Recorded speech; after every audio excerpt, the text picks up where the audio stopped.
Bible is banking instructions before leaving Earth, reframes the word from just being spiritual guidance to being a blueprint for managing wealth, authority, inheritance, and dominion.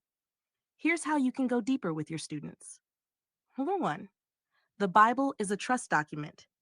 Just like a trust or estate planning document, the Bible outlines who the grantor is, God, the creator source, who the trustees are, mankind, given dominion in Genesis 1:26-28, who the beneficiaries are, the generations to come, heirs to the kingdom, what the assets are, earth, abundance, wisdom, even salvation, conditions of the trust, follow the laws, statutes, and principles. This means the Bible isn't just spiritual, it's legal, financial, and governmental. Kingdom principles are economic instructions. Seed time and harvest equals investment and return, Genesis 8:22. Tithing will profit sharing with the kingdom to keep the spiritual economy flowing, Malachi 3, verse 10. Debt forgiveness, Jubilee year, Leviticus 25, a divine bankruptcy code. Multiplication equals compound interest, parable of the talents, Matthew 25. Teach them that the Bible talks about assets, land, contracts, covenants, debts, and inheritance, which are all foundational to trust law, estate planning, and private banking. 3. Jesus as the banker and redeemer. Jesus is the kinsman redeemer, like a trustee who redeems the estate for the heirs.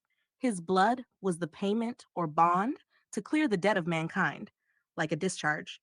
He restored man's legal standing and power to execute the Father's will on earth. So redemption isn't just spiritual, it's jurisdictional and financial. 4. Earth is the bank, heaven is the source.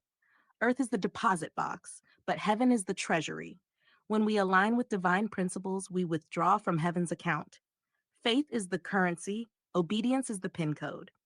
5. The Bible reveals jurisdiction.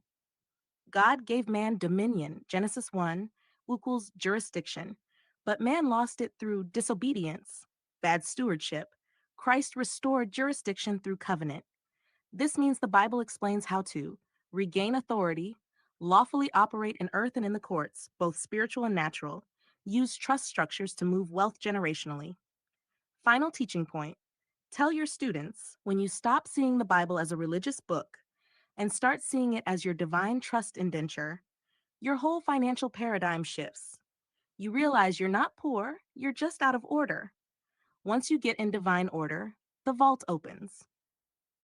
Once you get in divine order, you're stepping into your rightful jurisdiction, which means you're ready to protect, grow, and pass on wealth generationally using proper trust structures. Here's the breakdown of trust structures you and your students should understand if they want to move wealth generationally, just like the biblical patriarchs and modern private wealth families do. The 3 key trust structures for generational wealth. 1. Revocable Living Trust, RLT. For personal estate planning, control stays with the grantor while they're alive, avoids probate court, easily amended during your lifetime. Best for passing homes, investments, life insurance, and personal property. Biblical example. Abraham directed his house, Genesis 18:19. This was a form of revocable authority. He will direct his children and his household after him to keep the way of the Lord. Check 2. Irrevocable trust for asset protection and long-term legacy. Once it's set, you lose personal control, but the trust gains legal protection. Creditors can't touch it. Used for tax mitigation, Medicaid planning, dynasty wealth building. Best for family property, land, real estate, life insurance trusts, holding precious metals or silver bonds. Biblical example, God's covenant with Noah, Abraham, and Israel were all irrevocable promises structured for generational benefit regardless of individual actions. Anna 3. Spendthrift Trust, Dynasty Trust, for 100-year plus generational control, prevents heirs from squandering the wealth. Distributions are made according to the terms you set, can last multiple generations, even 100 plus years, commonly used by the Rockefellers, Waltons, etc. This is the kingdom level trust structure. Biblical parallel. A good man leaves an inheritance to his children's children. Proverbs 13:22. That's 2 generations forward, minimum. Stacking strategy. Build a trust foundation like a kingdom. 1. Revocable trust, front facing. You live from this. 2. Irrevocable trust, foundation. You protect from this. 3. Spendthrift dynasty trust, legacy. You rule through this. Add LLCs owned by the trusts, not individuals. Private banking accounts, ZBAs, sweep accounts. Silver land and treasury bonds held in trust names. Other trust types to consider. Charitable Remainder Trust, CRT, gives income now, donates later. Family Banking Trust, used to lend money back to family members.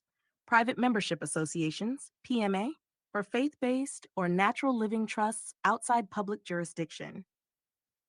Final game, you don't own anything. Your trust does. You control it as trustee. That's what Proverbs 22:7 meant. The borrower is slave to the lender. But the trustee is not the borrower. He's the one who controls the bank.